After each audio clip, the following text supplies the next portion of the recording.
out there in Facebook Live land. It's Congressman Jamie Raskin welcoming you back to this week's Facebook Live update on what's happening in Congress.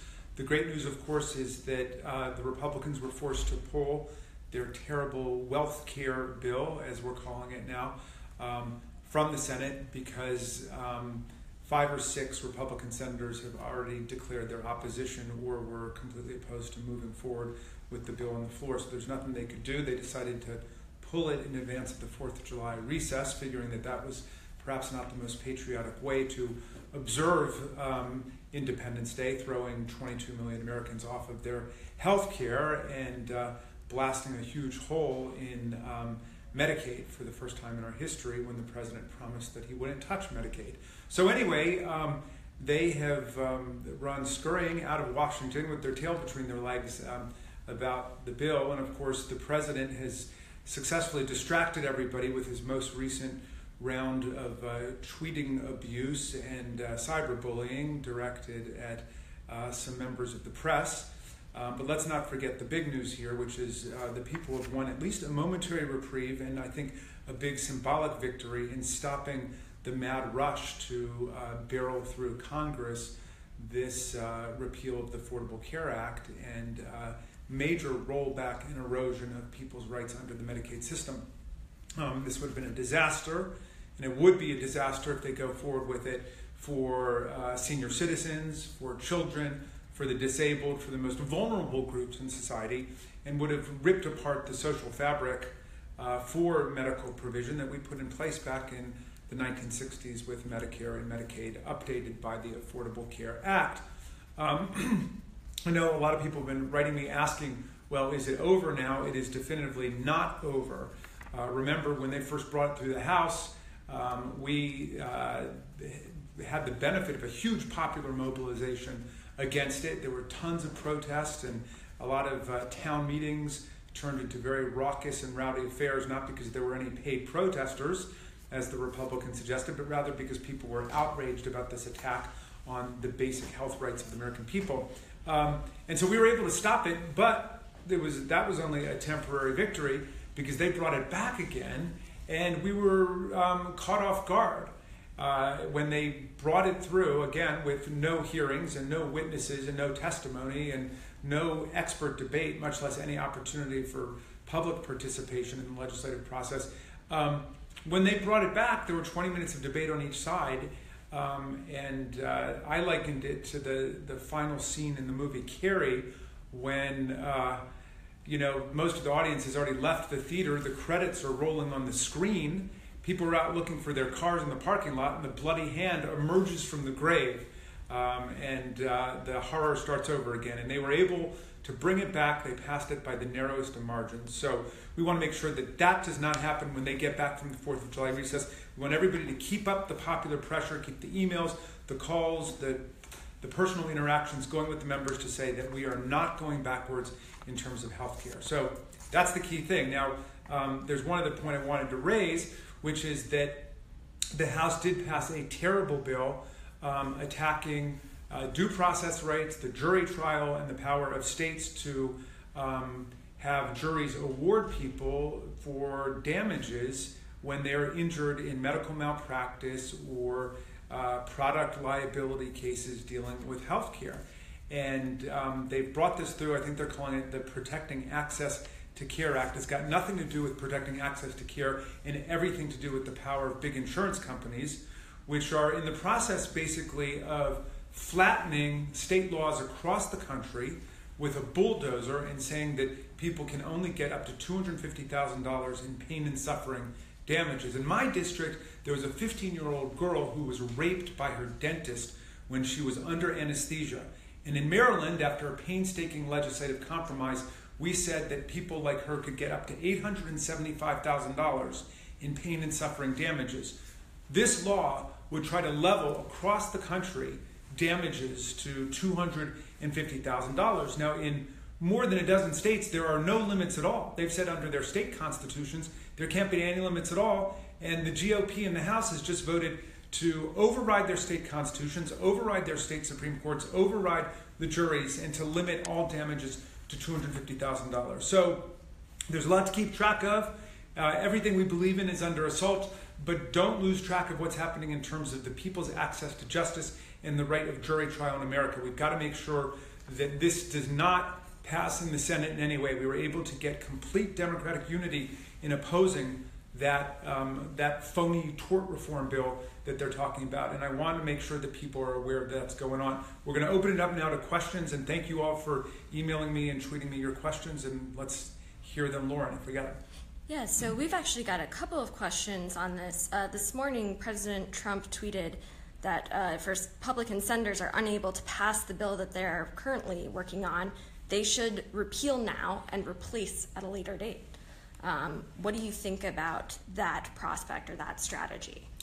Well, it might be the most intellectually honest strategy for them, but I think politically it would be far more unpopular and a far bigger disaster. I mean, if they're talking about throwing, 25, 30, 40 million people off of their health insurance if they just repeal it with no plan to replace. I say it's intellectually honest because they voted to do precisely that more than 60 times. That's the point that Senator Rand Paul's been making, which is, did we not really mean it when we were repealing all these other times? And obviously they didn't mean it, because they understand that the Affordable Care Act, with all of its flaws, with the fact that it's still way too expensive because the insurance companies are still at the center of it, even with all that, the Affordable Care Act was a huge mark of progress for us as a society, because we brought tens of millions of people into health insurance who didn't have it before. And we also had a dramatic expansion of Medicaid, which has been adopted in most of America, and that has meant people can get health care.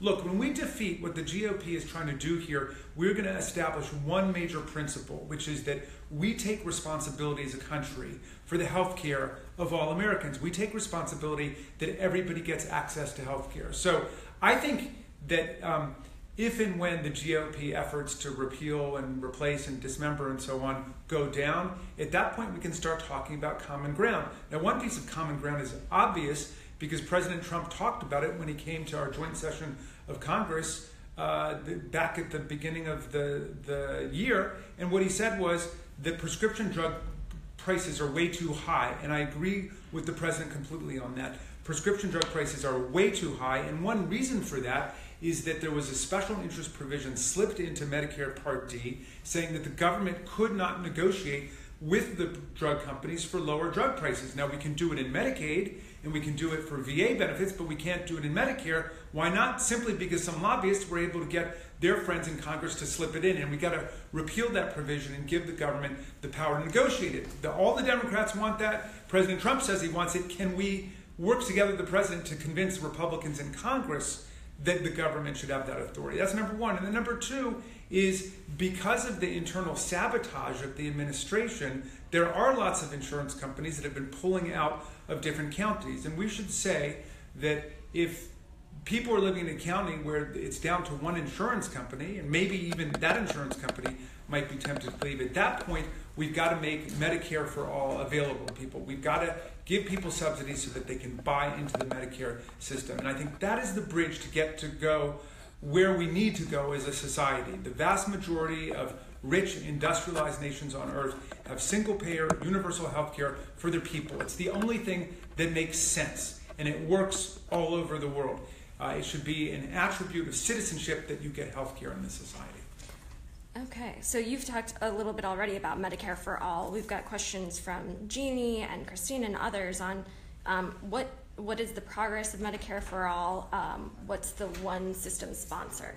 Well, the great news here is that for the first time in history, a majority of the Democratic caucus has joined on to the single-payer bill, the Health Care for All, the Medicare for All bill introduced by Congressman Conyers, who is the Dean of the United States Congress, the longest-serving member. So we have tremendous momentum within the ranks of Democrats to say, this is the only thing that is really going to work. I love that quote from Winston Churchill, who said, you can always count on the Americans to do the right thing once they've tried everything else first. So the Affordable Care Act marks great progress, and we are not going to allow the Republicans to turn the clock back, but we can save a lot of money by moving to a national health plan, and we can promote public health. We spend more money on health care than any other society on earth. but with results inferior to a dozen countries or more. It just doesn't make any sense. And we have very high rates of diabetes and asthma and Alzheimer's disease, heart disease, lung disease. We can be a much healthier society if we think about developing a public policy that works for Americans. Okay, we've got a couple of questions on Medicare and how the Republican proposal might affect folks on Medicare. Well, right now, the Republican proposal is targeted at Medicaid and would cut around 26% out of Medicaid. For the first time, there would be individual per capita caps put on Medicaid expenditures, which is really a scary departure from what Medicaid has always been, which is Medicaid has paid for its beneficiaries' medical bills, and then to put a per capita cap on it creates really tragic, hard choices in the state governments, which is why you've got not just Democratic governors across the country crying foul right now, but Republican governors standing up and saying this is absolutely unacceptable. It will be devastating to the states, and you're going to be robbing Peter to pay Paul if you try to make up for these devastating cuts in the Medicaid program because of what the Republicans want to do. That money is going to come from other sources in the state budgets, whether it's law enforcement or it's housing or it's education. So look, this is a full-scale assault on the health care of the people. It doesn't make any sense, and it moves America in precisely the wrong direction. Okay, so moving away a little bit from healthcare, Helen asked if you could give an update on your Get Foreign Money Out of U.S. Elections Act. Do you have any bipartisan support, and what exactly is the argument for it? Well, Helen, thank you very much for that question. American law has traditionally banned contributions by foreign nationals. And then the Citizens United decision in 2010 blew open a gaping loophole in our law because money could flow into our elections through corporations. And you know that hundreds of millions of dollars have entered American politics on behalf of candidates or against candidates through the Citizens United corporate spending loophole. The problem is that corporations don't have a specific national citizenship the way that human beings do. So you could have a corporation that's registered in Maryland, but all of its shareholders or a majority of its shareholders could be foreigners. And so money can come in from foreign corporations and foreign governments and so on. And one of the things that we know about the 2016 election is that there was lots of money spent by Vladimir Putin and Russian agents to try to skew the outcome and determine who the victor was going to be in 2016. And so one of the things that we know needs to be solved is the problem of foreign money flowing into our elections from foreign sources. And it's this Citizens United loophole, which President Obama correctly predicted that would become a massive opening of the floodgates for corporate money and foreign corporate money to enter our politics. So we're trying to close it. We've gotten dozens of sponsors for it. Unfortunately, no Republicans have joined us in that effort yet, but hope springs eternal there. So on that point, Danny wants to know, are there any areas where you could work with your Republican colleagues, whether it's healthcare, budget, criminal justice reform? What opportunities are out there? Absolutely. Well, let me just say, first of all, as a former state senator, all of my major legislation was done with Republicans. For example, when we abolished the death penalty in Maryland, when we abolished mandatory minimum sentences in drug cases in Maryland, I did that with Republicans hand in hand when we did budget transparency legislation in Maryland. So the Maryland General Assembly enacted, I think it was more than 120 bills, which I introduced, and more than 90% of them had Republican co-sponsorship and or support. So most of my bills were done on a bipartisan basis. Here I am trying to reach across the aisle all the time to create bipartisan consensus and progress on the things that matter to us. Just last week, I introduced with two Republican members and a Democratic member legislation, a resolution against blasphemy laws around the world, and apostasy laws, and heresy laws, and sorcery and witchcraft laws, basically religious offenses, which are the source of lots of prosecutions in countries like Saudi Arabia and Iran and Indonesia, where we have people who are literally rotting in prison because someone thinks that they thought the wrong thought or spoke the wrong thing about the Bible or the Quran or God or Allah or what have you. And in the year 2017, we should not be having religious prisoners of conscience or political prisoners of conscience, for that matter, all over the world. But the focus here is on religious prisoners of conscience, and we're picking up real bipartisan support on that. And I'm hoping that the House will pass that, and then it will become a mandate and an imperative for the State Department to infuse into all of their work a demand for the release of religious prisoners. We introduced this right before President Trump astoundingly made his maiden foreign visit to Saudi Arabia, which has imprisoned and severely punished people for religious offenses. And of course, women aren't allowed to drive there, and it is an authoritarian, sexist society which makes The Handmaid's Tale look like a feminist utopia. Okay, we're getting a couple of questions on your 25th Amendment bill. Could you talk a little bit about that and maybe talk about how that differs from impeachment? Right.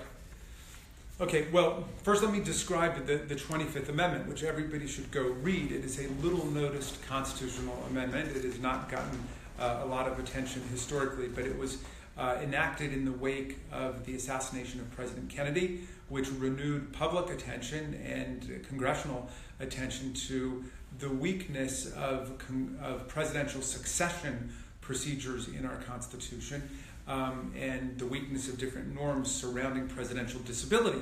So the 25th Amendment has different parts to it. One part of it deals with a temporary disability by the president, and that's been invoked several times. For example, when President Reagan had surgery, he temporarily signed over the powers of his office to Vice President Bush at that point for a 9-hour period, and then under the provisions of the 25th Amendment, resumed those powers after he came out from under anesthesia. But Section 4 of the 25th Amendment deals with the problem of presidential incapacity or unfitness, which is not temporary and where the president, for whatever reason, cannot sign his or her own consent or participation. And what it says is that the Vice President of the United States and a majority of the cabinet can determine that the president is incapable of conducting the duties of office, or the Vice President and a majority of a body to be set up by Congress. Congress never set that body up. And the purpose of my bill, which is H.R. 1987, is simply to set up the body that is called for in the 25th Amendment. And the way we compose the body is of physicians and psychiatrists and former statespeople, presidents, vice presidents, secretaries of state, attorneys general, and so on, who are no longer in office. So former statespeople, and then these doctors who would be able to make a judgment in conjunction with the vice president and would be able to determine that. Now, if you read the 25th Amendment, you'll see there are several rounds to the process. That would be round 1, and round 2 would be if the president says, no, everything's fine, I can do it. And at that point, if the vice president and the Congress want to proceed, they could proceed to do so by a 2/3 vote. But it's all laid out in the 25th Amendment. It doesn't deal just specifically with this president. It would be putting a mechanism in place for all presidents for all time to come, as contemplated by the framers of the 25th Amendment. It's different from impeachment. Impeachment has a different process. In the impeachment process, the House acts as a prosecutor, and it would vote to bring articles of impeachment the way a prosecutor does by a majority vote of the Congress. And then it goes to the Senate, and the Senate operates like a jury and a judge to vote on the articles, and that requires a 2/3 vote in order to convict. The standard there is one of high crimes and misdemeanors. So impeachment is about high crimes and misdemeanors like treason and bribery, which were the ones enumerated in Article 2 for impeachment as illustrative. and other high crimes and misdemeanors. The 25th Amendment is all about presidential capacity and fitness and has nothing to do with specific high crimes that are committed against the people of the country. Okay, so we've got a lot of questions from Jill, Luke, others about the recent letter that was sent yesterday by the Election Integrity Commission to all 50 states requesting some pretty serious voter data. What are your thoughts on that? Are there things we can do to stop this? Yeah, I found that highly irregular and suspicious when this so-called Election Integrity Commission sent out a request for a list of all of the registered voters from every state in the union. Look, I'm somebody who's for universal voter registration. I think we need to move forward with that. I think it is anomalous that America is pretty much the only modern democracy which doesn't have a national electoral commission that is charged with making sure that we've got real integrity in the electoral process, to make sure that the ballots all look the same, to make sure that we have a real vote counting process, to make sure that there's integrity from the start to the finish. We need that. That's what they've got in Canada. That's what they've got in Mexico. Mexico has a whole Supreme Court that's devoted just to the electoral process. What we've got in America is 51, or really thousands, of electoral commissions at the county level, at the city level, at the state level, many of which are being presided over by elected officials from the Democratic Party or the Republican Party. That's famously what happened in Florida, where Katherine Harris in 2000 was not only the Secretary of State charged with administering the election, but also the campaign chair for the Bush for President campaign in that exact same election. So we do need to have a real independent, nonpartisan, professional electoral commission to make sure that we have integrity to every level of our elections. This so-called Election Integrity Commission is nothing like that. It's on some kind of weird fishing expedition. I understand a bunch of states are already refusing to participate in that particular exercise. We need to go back and repair the damage done to our Voting Rights Act by the Supreme Court in the Shelby County versus Holder case. We need a constitutional amendment guaranteeing the right to vote and to have your vote counted honestly, and to allow for the establishment of a national electoral commission that will oversee the elections, so an election does not become an opportunity for political mischief and corruption. And this is all the more important today when we know there have been cyber attacks on our elections as well as elections around the world. We got to make sure that there's real cyber security put in place. Okay. We heard from actually a District 8 firefighter, Ryan, who is saying they're seeing a lot of overdose issues. And what are we doing to treat and address this epidemic and maybe start treating it more of a health issue as opposed to a criminal issue? Yes, well, thank you, Ryan, very much for writing. And look, the opioid crisis is a nightmare that's spreading throughout the country, and I know especially in the rural parts of my district in Frederick County and Carroll County, there have been a lot of terrible episodes with opioid overdose. The first thing we got to do is make sure that none of the GOP's legislation passes, because it would just make things a lot worse if you strip 21 or 22 million people of their health insurance, if you pull the rug out from beneath Medicaid. What we're going to do is dry up the opportunities that now exist for people to get the health treatment and the mental health treatment that they need in order to deal with addiction and alcohol and drug abuse problems. But then we are working to address the opioid crisis directly by making a lot more funding available to go after it in the communities where it is a serious problem, where we need prevention, we need education, and we need treatment for everybody. These are our people that are going through this, and I'm very happy to get this question, because we've got to view it as a health epidemic, which means we need more investment in public health infrastructure, not less. Perfect. And this is our last question. Aaron asks if we're planning on holding any events during the upcoming recess. Yes, indeed. And I hope everybody will go to my website to check out what those events are, and also to sign up for emails where you get regular email updates from my mailing list. I know we're going to Emmitsburg, I think. We were just in Middletown, but we're going into Emmitsburg to do our Coffee with Your Congressman series. And we're also having an open house at our Rockville district office, and I believe that's next Friday. And if you go to our website, you will be able to check out all the details and sign up. But we're inviting everybody to come and see our district office, which is open to you for constituent service 5 days a week from 9 to 5, and we are out there, hustling to get people Social Security checks if they can't get them, to help people with immigration or travel problems they may be having, to deal with Medicaid, Medicare, the VA, whatever it might be. I have got the best staff in the world working for you. I don't know if you've got the best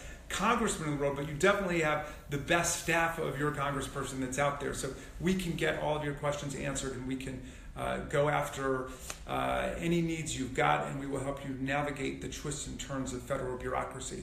I want to thank everybody for tuning in to our Facebook Live, and please stay in close touch. I'm sorry. And let's see, I just want to make sure everybody come to my website and sign up so we can stay in touch with you guys on email. Thanks so much.